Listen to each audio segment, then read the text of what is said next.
has at her school, she quickly, became a believer in the impact and the power of this beyond just playing video games.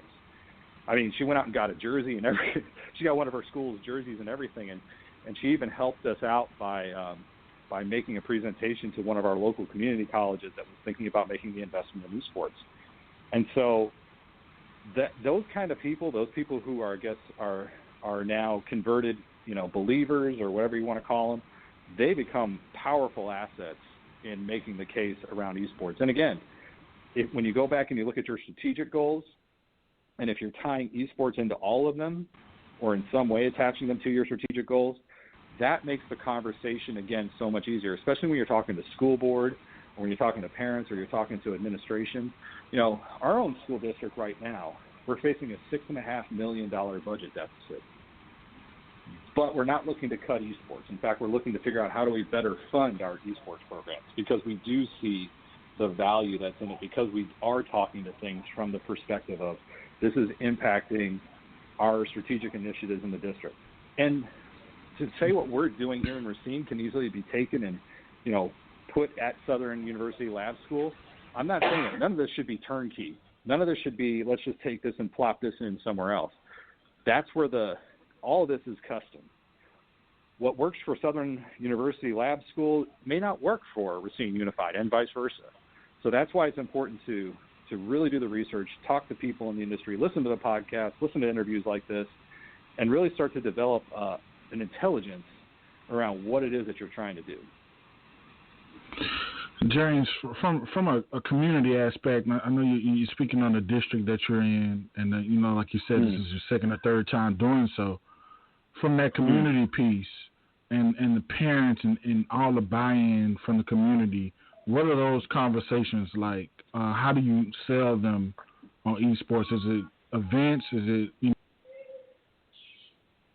a lot of it does involve community outreach. It does involve us getting in front of the press and getting in front of the school board. What's interesting to me is just how many parents have their kids involved in esports but really don't understand what it is until we get them at an event. I know I've had some families. I had a grandmother. I'll tell you a quick story. I had a grandmother. We were at state finals, and she drove down to see her grandson, who was up for state championships in Super Smash Brothers Ultimate. And I remember standing next to this woman, and she was kind of half holding onto my arm, and she just turns to me at one point and just says, "This is so exciting." And I turn back to her, and I go, "I know it is."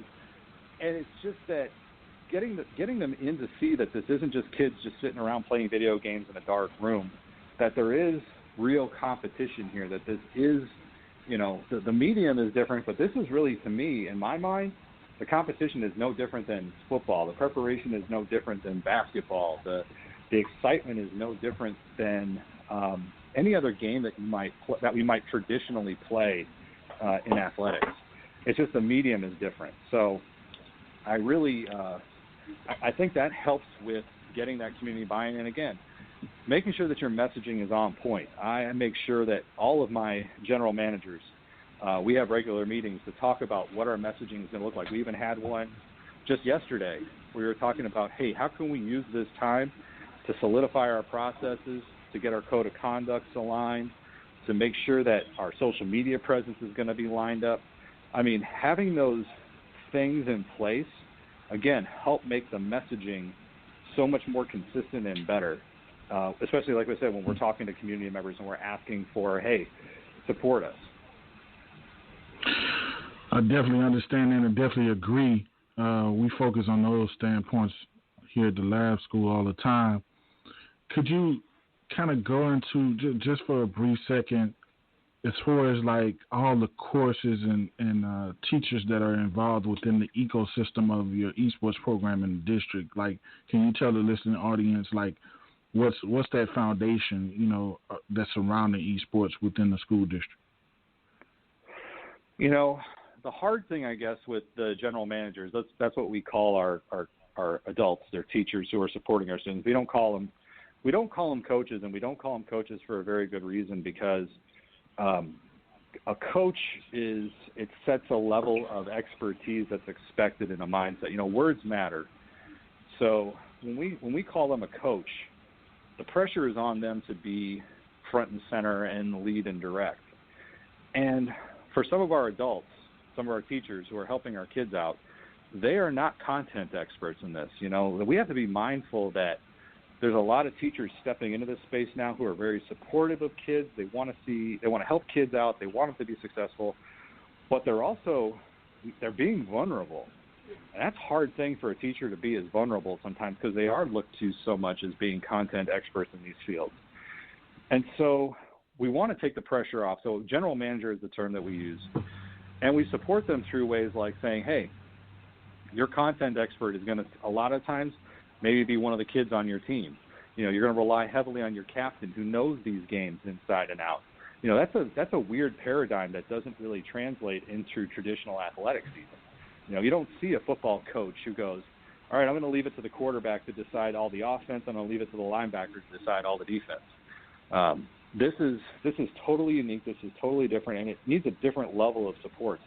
There's not a whole lot of professional development out there that I can send coaches to get support. So they have to be willing to learn. They have to be willing to be vulnerable. They have to be willing to make mistakes. But what I will say, the way that we're supporting our coaches, their general managers, if you will, in our school district is, one, we all work together. So while I have 5 high schools all throughout the school district, we all practice in the same space. All 5 of our teams come together in the same space. So there's supports just built in with that.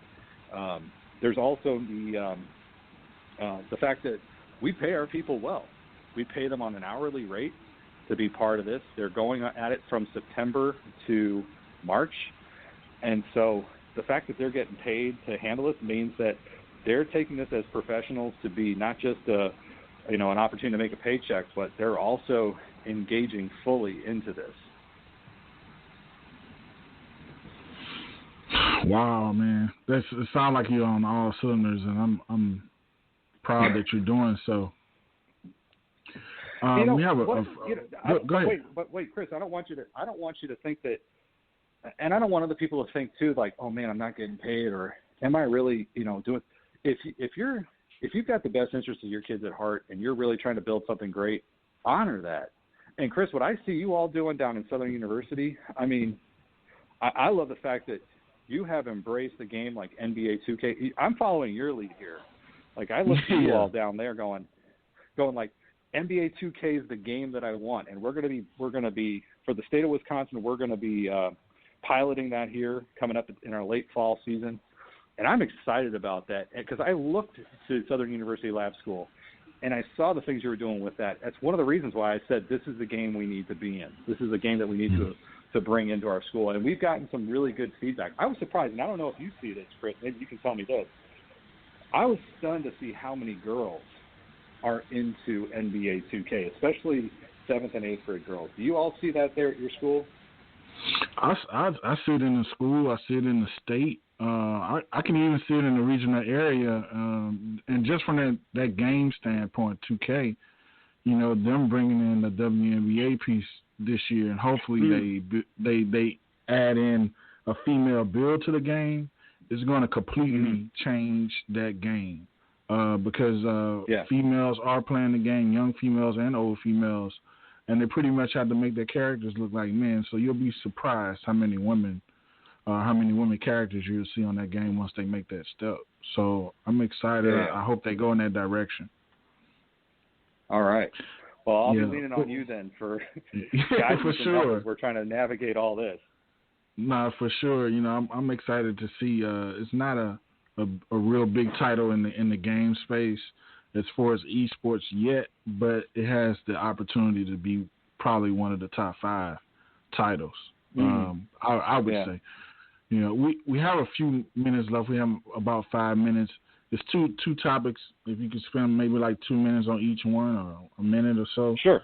I wanted you to talk about the APA, the real the position on violent video games and violent behavior, and I wanted you to talk a little bit about your open letter that you did to Riot Games.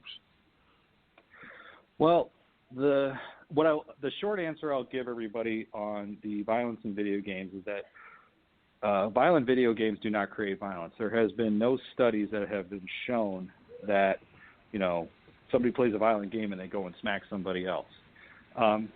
Because we have such limited time, what I will recommend that people do is there's a book called Moral Combat, MORAL Combat, and it looks at all the research that was done around violence in video games and some of the claims that are made, and really start to get educated about that research. For example, after the tragedy at Sandy Hook, there was a lot made of Adam Land's games that he was playing.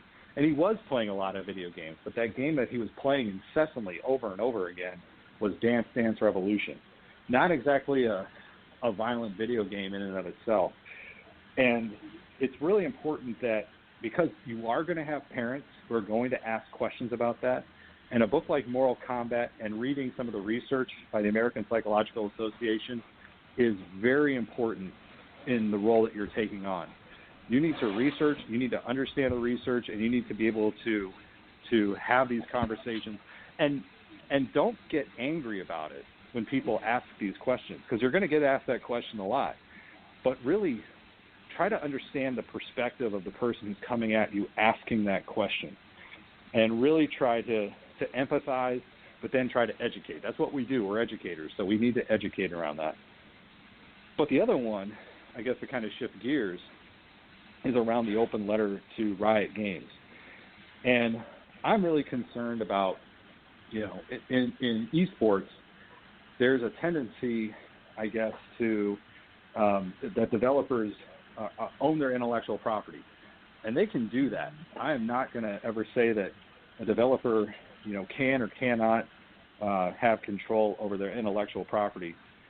But understand, too, that when a company like Riot creates community guidelines, creates community guidelines that restrict access for, nonprofit state associations or even schools to use their typically free game in ways that isn't going to make any money.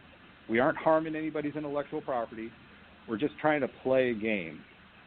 When they do something like that, educators need to, think, show that, hey, we're critical stakeholders in this space. We're helping to promote your game. We're helping to promote the love of esports through your game. We're trying to connect with kids in ways using your game. Please try to understand what we're doing is not to profit off of what you're doing. What we're trying to do is we're trying to educate. We're trying to use esports as a vehicle to get us into the next place in space.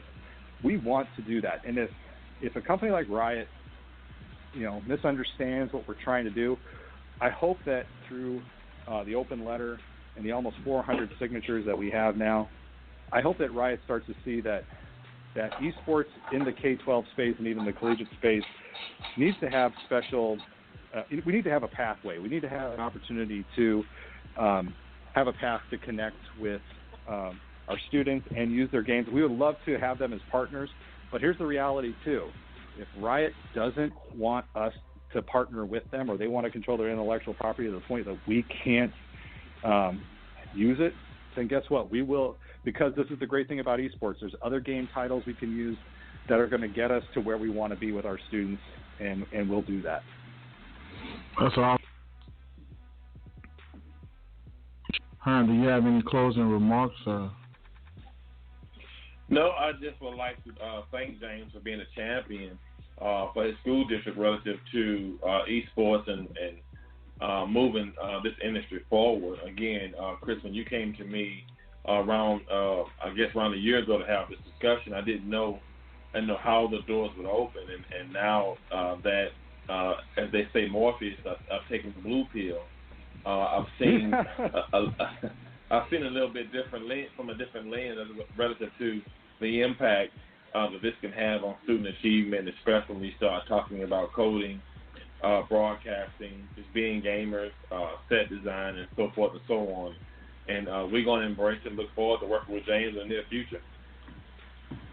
Here's awesome, what I love, James. Herman, is that Well, real quick, Herman, this is what I love too. Here's the opportunity and the challenge I will have for us coming up in the fall next year, or later this year. I want to have that Southern Lab University